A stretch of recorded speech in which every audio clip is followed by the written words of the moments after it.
Voy a hacer dos preguntas puntuales, pero quiero hacer alguna consideración general. Primero que nada, porque yo tengo, y creo que compartimos muchos, si se quiere, una mirada de conflicto sobre un proyecto muy ambicioso que refleja naturalmente un programa, un plan, digamos, que ha fijado el presidente Milei,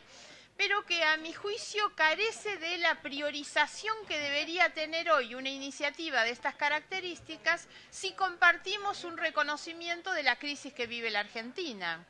Una crisis en gran medida heredada por el muy mal gobierno que precedió al actual y que dejó, entre otras cosas, una inflación que trepa el 200%, la mitad de la población en condiciones de pobreza y ni que hablar la cantidad de chicos, niños y niñas que hoy no pueden comer. Esa es la realidad de quienes hoy se rasgan las vestiduras para demandar institucionalidad que atropellaron durante muchos años o consideración social y humanitaria de algunas cuestiones que no tuvieron para dejar la herencia que dejaron. Si nosotros compartimos el diagnóstico sobre la gravedad que la crisis tiene, donde por supuesto vamos a incluir la crisis en el consumo, en la producción, el aislamiento en gran medida de la Argentina, que también nos quita posibilidades, el proyecto, la iniciativa, debería tener una priorización de cuestiones que no vayan como va en realidad este paquetón en detrimento que termina debilitando tal vez lo que podría ser una reforma del Estado para tener un Estado no ausente, sino un Estado más dinámico, más transparente, más eficaz, más eficiente, porque esa debe ser la discusión. Lamentablemente creo que lo que se presenta es un proyecto absolutamente deshumanizado, donde parte de un error brutal, que es considerar que todas las personas son iguales, cuando no lo son, y lo que plantea o propone es un Estado desertor de ese papel central que debería tener, que es equilibrar, poner ese equilibrio donde no está, en relaciones sociales que son naturalmente desequilibradas y que necesitan un Estado que realmente se ponga en ese lugar. Por eso digo, es un proyecto que deshumaniza absolutamente lo que debería ser la iniciativa de un gobierno que empieza y que tendría que tener un buen diagnóstico y una buena priorización. Meter en este paquetón y en esta bolsa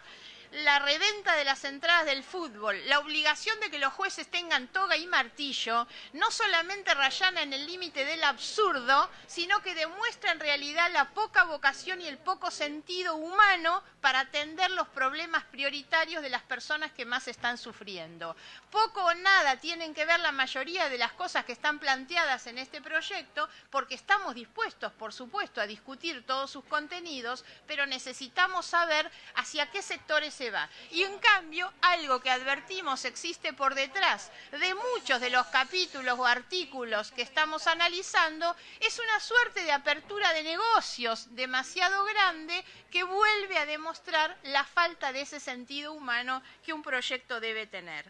La otra consideración general que quiero hacer, aprovechando la presencia del doctor Barra, y lo hago con el absoluto respeto de quienes reivindicamos la militancia política y las trayectorias políticas. La verdad, no me van a encontrar nunca en el discurso de la antipolítica o de los que reniegan de aquellos que han transitado sus caminos haciendo carreras en la política. Al contrario, por eso destaco la presencia del hoy procurador, que fue secretario de Obras Públicas de la Nación, secretario del Interior del Ministerio del Interior, juez de la Corte Suprema, vocal del directorio del INCAP, director del proyecto de fortalecimiento de Administración de Justicia, convencional constituyente, ministro de Justicia, asesor presidencial, presidente de el ORSNA, un organismo de control, vocal del Tribunal de Enjuiciamiento del Ministerio Público, presidente de la Auditoría, y tal vez hasta me quede corta con algo. Lo que digo es que si tuviéramos que simbolizar, e insisto, con el total respeto de que me considero como muchos, parte de lo que el presidente descalifica como casta. Si a casta le pretende llamar a aquellos que dedicamos nuestra vida, nuestro esfuerzo y nuestra moral a formar parte de un Estado que tiene por objetivo mejorarle la vida a la gente. Yo entiendo la política como la herramienta de transformación para mejorar la vida de las personas. Por eso reivindico las trayectorias de la política. Dicho esto, también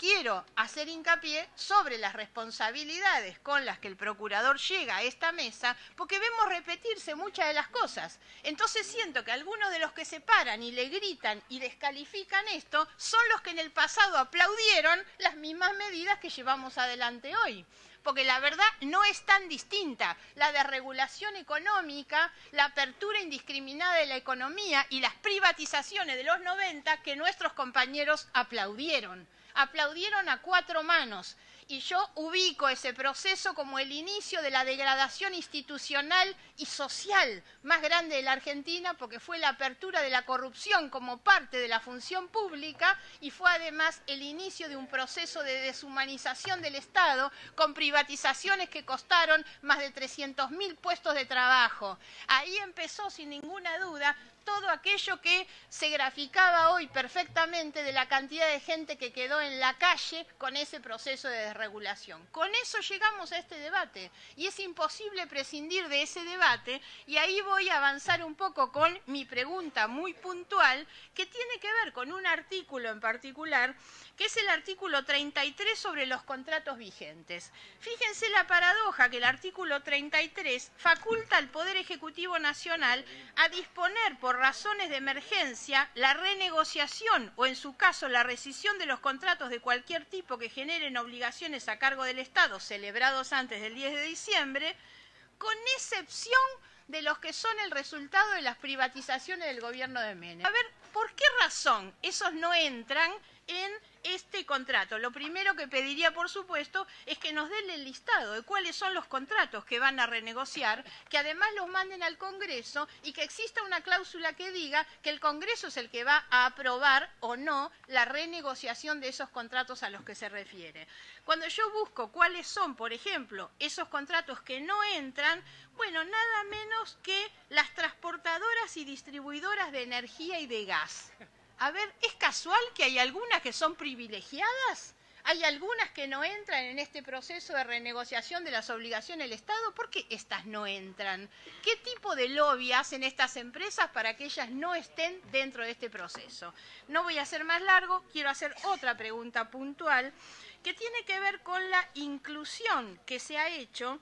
en el último artículo de la aprobación del DNU 70 a través de este proyecto de ley. Entonces, lo que quiero consultar es que si, mientras que tenemos en marcha el proceso legislativo de aprobación o rechazo del DNU, se mete esto así casi como de casualidad en el final del proyecto de ley, si lo que está ocurriendo es un reconocimiento casi explícito, por supuesto, de que el DNU no tiene valor constitucional tal cual fue enviado, o lo que están haciendo es decir, vamos a habilitar que todos los contenidos de ese DNU se hagan en este Congreso, que pueda el Congreso decir que sí, que no, total o parcialmente. Esa es la pregunta puntual que querría que me contesten. Le agradezco, presidente. Gracias, diputada.